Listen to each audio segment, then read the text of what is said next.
Viewers, welcome to Aikta IAS academy. ఏపీకి సంబంధించిన forest section officer notification అనేది రిలీజ్ అయింది. ఎగ్జామ్ డేట్స్ రిలీజ్ అయ్యాయి. సిలబస్ అనేది మనకి 1 మంత్ బ్యాకే కూడా న్యూ సిలబస్ అనేది రిలీజ్ చేశారు. సో ఈ న్యూ సిలబస్ మీద చాలా మందికి డౌట్స్ ఉన్నాయి కాబట్టి ఎగ్జామ్ మీడియం ఏంటి, న్యూ సిలబస్ ఏంటి అనేది ఈరోజు వీడియోలో డీటెయిల్డ్గా మనం చూద్దాం. Right, so coming to the web note. మరి ఎగ్జామ్ ఎప్పుడు ఉంటుంది అని రిలీజ్ చేశారు. డేట్ అంటే 7th సెప్టెంబర్. 7th సెప్టెంబర్ అంటే గుర్తుపెట్టుకోండి, FBOకి మళ్ళీ కన్ఫ్యూజ్ అవుతున్నారు. FBO ఏదైతే ఉందో FBO కూడా 7th సెప్టెంబరే ఉంటుంది. బట్ మార్నింగ్ సెక్షన్లో FBO అనేది కండక్ట్ చేస్తారు. ఆఫ్టర్నూన్ సెక్షన్ ఇక్కడ చూడండి AN అని ఇచ్చారు. ఇది చాలా మంది గమనించట్లేదు. సేమ్ డే ఉంది, మేము రెండు రాయాలంటే ఎలాగా అని కన్ఫ్యూజ్ అవుతున్నారు. మార్నింగ్ సెక్షన్లో మీకు FBO అనేది కండక్ట్ చేయడం జరుగుతుంది. ఆఫ్టర్నూన్ సెక్షన్ మీకు FSO అనేది కండక్ట్ చేయడం జరుగుతుంది. అప్లికేషన్ డేట్స్ అనేవి 28th నుంచి స్టార్ట్ అవుతాయి. 17th ఆగస్ట్ వరకు ఇవి అప్లై చేసుకోవడానికి డేట్స్ అనేది కూడా ఇవ్వడం జరిగింది. మరి ఎన్ని మార్క్స్ ఉంటుంది ఈ యొక్క FSO ఎగ్జామ్ అంటే మనందరికీ తెలుసు, ఆబ్జెక్టివ్ టైప్లోనే క్వశ్చన్స్ అనేవి ఇవ్వడం జరుగుతుంది. అండ్ డిగ్రీ స్టాండర్డ్లో క్వశ్చన్స్ అనేవి ఇస్తారు. మన క్వాలిఫికేషన్ కూడా డిగ్రీ కాబట్టి డిగ్రీ స్టాండర్డ్లో క్వశ్చన్స్ అనేవి ఇస్తారు. మనకి ఏమేమి ఉంటాయి ఈ యొక్క ఎగ్జామ్లో అంటే పార్ట్ A ఉంటుంది, పార్ట్ B ఉంటుంది. పార్ట్ ఏలో జనరల్ సైన్స్, జనరల్ స్టడీస్ ఉంటుంది, మెంటల్ ఎబిలిటీ ఉంటుంది, అండ్ దెన్ మ్యాథమెటిక్స్ ఉంటుంది. మ్యాథమెటిక్స్ మాత్రం SSC స్టాండర్డ్లోనే ఇస్తారు, మిగతాది మాత్రం డిగ్రీ స్టాండర్డ్లో ఇవ్వడం జరుగుతుంది. రైట్, మరి ఎన్ని క్వశ్చన్స్ ఇస్తారు పార్ట్ ఏలో? 75 క్వశ్చన్స్ అనేది ఇవ్వడం జరుగుతుంది. 75 మార్క్స్ అనేది ఉంటుంది. అంటే ఈచ్ క్వశ్చన్కి 1 మార్క్ అనేది అలాట్ చేయడం జరుగుతుంది. మరి జనరల్ ఫారెస్ట్రీ అనేది ఎక్కడ ఉంటుంది? పార్ట్ Bలో ఉంటుంది. దీనిలో కూడా 75 క్వశ్చన్స్ అనేది ఇవ్వడం జరుగుతుంది. 75 మార్క్స్కి ఉంటుంది అనమాట. మరి టోటల్ ఎన్ని క్వశ్చన్స్ వస్తాయి? 150 క్వశ్చన్స్. 150 క్వశ్చన్స్ వస్తాయి. 150 మార్క్స్కి ఎగ్జామ్ అనేది కండక్ట్ చేయడం జరుగుతుంది. టోటల్ టైం కూడా మనకి 150 మినిట్స్ అనేది ఇవ్వడం జరుగుతుంది. అంటే 2.5 hours అనేది మనకి ఎగ్జామ్ అనేది కండక్ట్ చేయడం జరుగుతుంది. ప్రతి కరెక్ట్ ఆన్సర్కి మీకు +1 మార్క్ యాడ్ అవుతుంది. ప్రతి రాంగ్ ఆన్సర్కి మీకు -0.33 మార్క్స్ అనేది డిడక్ట్ చేయడం అనేది జరుగుతుంది. మరి coming to the exam medium అనేది చాలా మందికి డౌట్ ఉంది. So coming to the exam medium, part A and part B చూస్తే పార్ట్ A అనేది మీకు బోత్ తెలుగులోనూ ఇస్తాడు, ఇంగ్లీష్లోనూ ఇస్తాడండి. But coming to part B, general forestry ఏదైతే ఉందో ఇది ఓన్లీ ఇంగ్లీష్లో మాత్రమే మీకు ఇవ్వడం జరుగుతుంది. మీరు లాస్ట్ టైం 2019లో పేపర్ చూసుకున్నా కూడా జనరల్ ఫారెస్ట్రీ ఓన్లీ ఇంగ్లీష్ ఇచ్చాడు. ఇప్పుడు కూడా ఓన్లీ ఇంగ్లీషే ఇస్తాడు. ఈ పేపర్ మాత్రం తెలుగులో ఉండదు. ఇది ఆస్పిరెంట్స్ గమనించుకోవాలి. మరి coming to the syllabus, part ఏలో మనం చూసాం కదా జనరల్ స్టడీస్, మెంటల్ ఎబిలిటీ ఉంటుంది అని. So general studies, mental ability syllabus ఏముంది అంటే జనరల్ సైన్స్ ఉంది. జనరల్ సైన్స్లో మీకు ఏమేమి వస్తాయి అంటే ఫిజిక్స్ వస్తుంది, కెమిస్ట్రీ వస్తుంది, బయాలజీ వస్తుంది, అలాగే SNT అంటే సైన్స్ అండ్ టెక్నాలజీ ఏదైతే ఉందో ఇదంతా కూడా మనకి జనరల్ సైన్స్లో కవర్ అవుతుంది. నెక్స్ట్ ఏంటి? కరెంట్ అఫైర్స్ కూడా మీరు ప్రీవియస్ సిలబస్ చూసుకుంటే ఇంటర్నేషనల్ కరెంట్ అఫైర్స్ ఉండేది. ఇప్పుడు కొత్త సిలబస్లో ఇంటర్నేషనల్ కరెంట్ అఫైర్స్ తీసేశాడు. Only AP state current affairs ఇచ్చాడు. నేషనల్ కరెంట్ అఫైర్స్ అనేది చూసుకోవాలి. మరి నెక్స్ట్ ఏంటి? హిస్టరీ కూడా మీరు ఇండియాను చూసుకోవాలి, AP కూడా స్పెషల్ ఫోకస్ అనేది ఉండాలి. అలాగే ఇండియన్ నేషనల్ మూవ్మెంట్ మీద కూడా మీరు ఎక్కువగా ఫోకస్ చేయాలి. నెక్స్ట్ ఏంటి? ఇండియన్ జాగ్రఫీ చూసుకోవాలి, AP జాగ్రఫీ చూసుకోవాలి. వరల్డ్ జాగ్రఫీని తీసేయడం జరిగింది. లాస్ట్ టైం ఉందండి వరల్డ్ జాగ్రఫీ, లాస్ట్ టైం ఉంది, ఈసారి తీసేశాడు. మరి నెక్స్ట్ ఏంటి? ఇండియన్ పాలిటీ అండ్ ఎకానమీ చూసుకోవాలి. ఆ తర్వాత మెంటల్ ఎబిలిటీలో రీజనింగ్ అండ్ ఇన్ఫరెన్సెస్ మాత్రం చూసుకోండి. నెక్స్ట్ వచ్చేసి sustainable development and environmental protection ఉంటుంది, అలాగే డిజాస్టర్ మేనేజ్మెంట్ ఉంటుంది. మరి 8 టాపిక్స్లో మీరు క్విక్గా చూసుకోవాలంటే ఏం చూసుకోవాలి అంటే ఫస్ట్ సిలబస్ని ఇండియా అండ్ APగా డివైడ్ చేసుకోండి. ఓకేనా? ఇండియా అండ్ APగా డివైడ్ చేసుకున్న తర్వాత మీరు కామన్గా ఏం చదవాలి? ఇండియా కరెంట్ అఫైర్స్ చదవాలి, AP కరెంట్ అఫైర్స్ చదవాలి, ఇండియన్ హిస్టరీ చదవాలి, AP హిస్టరీ కూడా చదవాలి, ఇండియన్ జాగ్రఫీ చదవాలి, AP జాగ్రఫీ కూడా చదవాలి. ఓకేనా? ఎకానమీ స్పెసిఫిక్గా ఇక్కడ మెన్షన్ చేయలేదు కాబట్టి ఇవ్వడు అని అనుకోవద్దు. ఇండియా చదివినప్పుడు ఎకానమీ రీసెంట్గా మనకు చాలా వరకు budget policies, new developmental policies అన్నీ వచ్చాయి కాబట్టి దీని నుంచి కూడా క్వశ్చన్స్ రావచ్చు. సో AP ఎకానమీ కూడా చూసుకోండి. సో ఇండియా అండ్ AP కలిపి మీరు 4 టాపిక్స్ అనేది చూసుకోవాల్సి ఉంటుంది. ఇది పార్ట్ ఏలోని general studies and mental ability syllabus. మరి నెక్స్ట్ టైం ఉంటుంది? మ్యాథమెటిక్స్ ఉంటుంది. ఇది మాత్రం మనకి SSC స్టాండర్డ్లోనే ఇస్తాడు. ఓన్లీ 3 టాపిక్స్ ఉన్నాయి. ఇక్కడ మీరు గమనించాల్సింది ఏంటి అంటే ప్రిలిమ్స్లో మాత్రమే 3 టాపిక్స్ ఉన్నాయి. మెయిన్స్ చూసుకుంటే 6 టాపిక్స్ ఉన్నాయి. ఇది అందరూ చూడట్లేదు, సేమ్ సిలబస్ అని అనుకుంటున్నారు. మెయిన్స్లో 6 టాపిక్స్ ఉన్నాయి, సరిగా చూసుకోవాలి. ఓకేనా? మరి 3 టాపిక్స్ ప్రిలిమ్స్లో ఇచ్చేది ఏంటి? అర్థమెటిక్స్ ఉంది, జామెట్రీ ఉంది, స్టాటిస్టిక్స్ ఉంది. అంటే లాస్ట్ టైం పాత సిలబస్ ఏదైతే 6 టాపిక్స్ ఉందో ఈ 6 టాపిక్స్ని మెయిన్స్కి ఉంచేశాడు. ప్రిలిమ్స్లో మాత్రం 6లో నుంచి 3 తీసేసి ఓన్లీ 3A ఇవ్వడం అనేది జరిగింది. ఓకేనా? ప్రిలిమ్స్ వరకు ఈ 3 టాపిక్స్ ప్రాక్టీస్ చేయండి. ప్రిలిమ్స్ అయిపోయాక మెయిన్స్కి మీరు 6 టాపిక్స్ అనేది ప్రాక్టీస్ చేసుకోవచ్చు. అది మ్యాథమెటిక్స్. మరి కమింగ్ టు పార్ట్ బి, ఇది మెయిన్ అండి. ఎందుకంటే 50% ఆఫ్ ది సిలబస్ అనేది ఇక్కడే ఉంది. 50% ఆఫ్ ది మార్క్స్ కూడా మనకి దీనిలో నుంచే తెచ్చుకోవాలి. అండ్ అన్నిటికంటే అడ్వాంటేజ్ అండ్ స్కోరింగ్ సబ్జెక్ట్ ఏదైనా ఉంది అంటే జనరల్ ఫారెస్ట్రీ అనే చెప్పొచ్చు. Along with that vast syllabus ఏదైనా ఉంది అంటే కూడా ఫారెస్ట్రీ అనే చెప్పొచ్చు. ఏంటి రెండు మీరే చెప్తున్నారు మేడం అని మీకు డౌట్ రావచ్చు.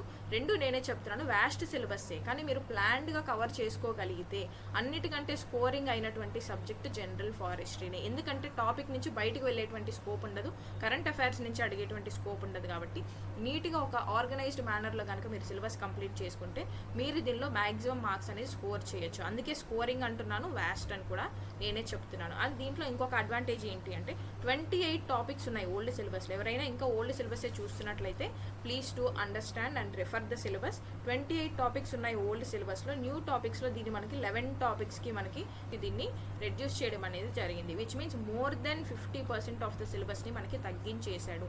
ఎందుకంటే బెస్ట్ ఆపర్చునిటీ అనేది జనరల్ ఫారెస్ట్రీ వాళ్ళకి చదివే వాళ్ళకి ఉండదు. సో జనరల్ ఫారెస్ట్రీలో మనకి ఎన్ని టాపిక్స్ ఉన్నాయి? 11. ప్లాంట్ సైన్స్ ఉంది, ఫారెస్ట్స్ అండ్ ఎకాలజీ ఉంది, అలాగే హార్టికల్చర్ ఉంది, right. And then soil science ఉంది, తర్వాత management of water resources and watersheds ఉంది, తర్వాత general silviculture, agroforestry, social forestry and community participation ఉంది.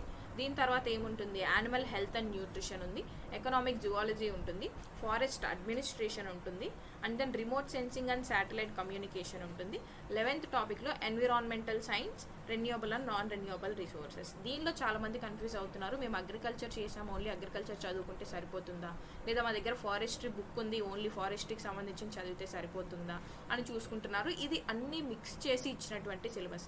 మీరు అగ్రికల్చర్లో ఉన్న సిలబస్ చదవాలి, ఫారెస్ట్రీకి సంబంధించిన సిలబస్ చదవాలి, ఎన్విరాన్మెంట్కి సంబంధించిన సిలబస్ కూడా చదవాలి, అండ్ సైన్స్కి సంబంధించిన సిలబస్ కూడా మీరు చూసుకోవాలి. ఓకేనా?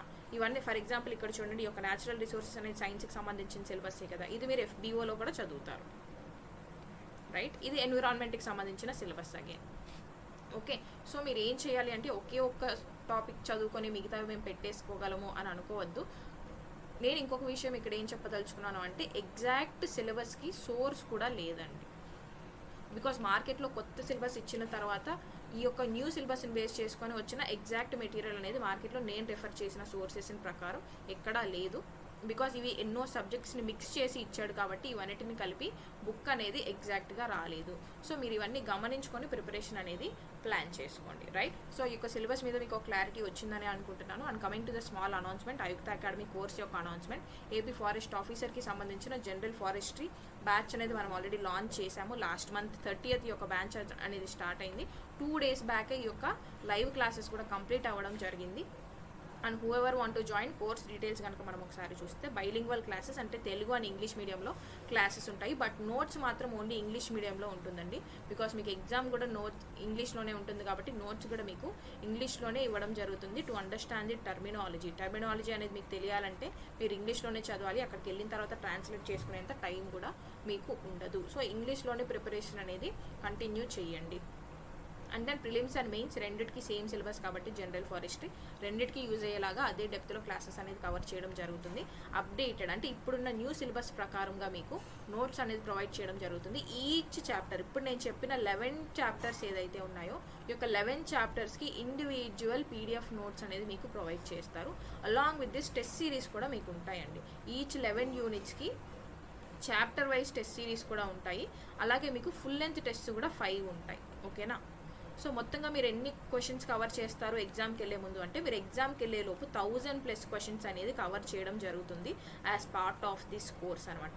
మీకు క్లాసెస్తో పాటు క్లాస్ నోట్స్తో పాటు 1000+ క్వశ్చన్స్తో టెస్ట్ సిరీస్ కూడా మీకు ప్రొవైడ్ చేయడం జరుగుతుంది. Okay, so this is one of the best opportunity as far as I can say. FSO batch ప్రకారం చూసుకుంటే this is one of the best course you can join. And 1499 రూపీస్కే ఇది అవైలబుల్గా ఉంది. ఇఫ్ మీకు ఇంకేమైనా డౌట్స్ ఉన్నాయి అనుకుంటే ఇక్కడ డిస్ప్లే అవుతున్న నెంబర్కి కాల్ చేసి మీ డౌట్స్ క్లారిఫై చేసుకోవచ్చు.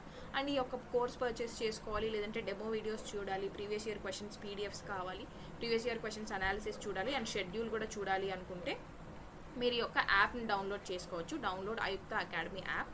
దీనికి సంబంధించిన లింక్ అనేది డిస్క్రిప్షన్లో ఉంటుంది, యాప్ డౌన్లోడ్ చేసుకొని చూడొచ్చు. అండ్ ఎవరైతే సపరేట్ టెస్ట్ సిరీస్ మాత్రమే పర్చేస్ చేసుకోవాలనుకుంటే మీరు సపరేట్ టెస్ట్ సిరీస్ మాత్రమే కూడా పర్చేస్ చేసుకోవచ్చు అనమాట, right.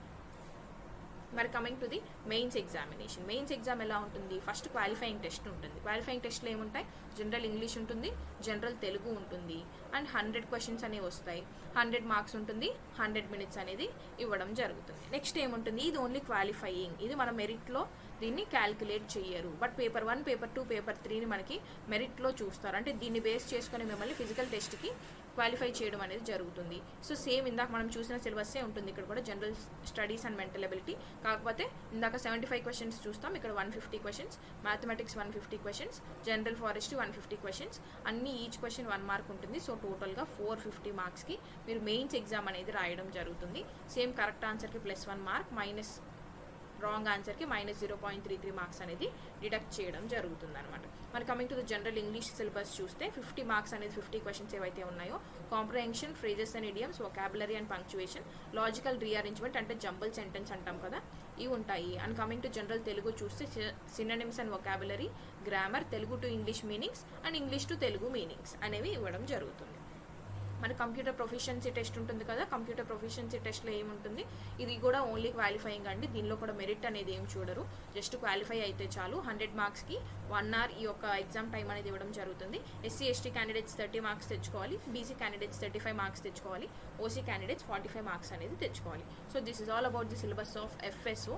Hope this video finds you helpful and subscribe for more updates. Thank you so much. All the best for your preparation.